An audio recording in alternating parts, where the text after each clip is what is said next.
এই মুহূর্তে আমি ঠিক আছি কেরু কোম্পানি, আর আমার পেছনে দেখতে পাচ্ছেন বৃহৎ আকার একটি রুলার কোয়ালিটি। বিশেষ করে এই কাজটা কি ভাই যদি বলতেন। আসসালামু আলাইকুম দর্শকদের, আমি মোহাম্মদ জুনায়েদ আজাদ প্রাইম।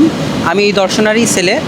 আসলে আমাদের পেছনে বড় ট্যাঙ্কির মতন যে মেশিনটা দেখছেন, এর নাম হচ্ছে আরভিএফ। আসলে এর নাম আরভিএফ হলেও এখানে সবাই এটাকে ফিল্টার ব্রেক বলে জানে, এবং এই মেশিনটি ইন্ডিয়া থেকে আনা। এই মেশিনটির কাজ আসলে অনেক বেশি, অনেক বৃহৎ।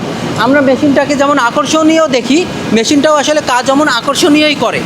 এটা মূলত যে গাদ রস থাকে, কেরুয়ান কোম্পানির ওই গাদ ব্রাশ থেকে এই ময়লাগুলো সেকে ফেলার পরে এই ময়লাগুলো কিন্তু এখানে বেল্টে দিয়ে দেয়, এবং এই বেল্টে করে ময়লাগুলো দেখতে পাচ্ছেন নিচে চলে যাচ্ছে। আমরা যদি একটু দেখাই আপনাদের, নিচে নিচে আসলে ট্রলি আছে, ওই ট্রলির মাধ্যমে এগুলো চলে যায় কেরুয়ান কোম্পানির ফার্টিলাইজার সেক্টরে, এবং এগুলো পরবর্তীতে ফার্টিলাইজার হিসেবে জমিতে ব্যবহার করা হয়। এইগুলো তো কেরু জৈব সার হিসেবে ব্যবহার করা হ্যাঁ, এটা কেরুয়ান কোম্পানির যে জৈব সারের সেক্টর রয়েছে, ফ্যাক্টরি, সেখানে চলে যায়। হয়তো আমরা বিভিন্ন চাষের জমিতে যে কেরু সারগুলো ব্যবহার করি, সামনে দেখতে পাচ্ছেন গাড়ি কিন্তু লোড হচ্ছে, ঠিক এইগুলোই কিন্তু তার প্রধান কাঁচামাল বলতে পারি আমরা।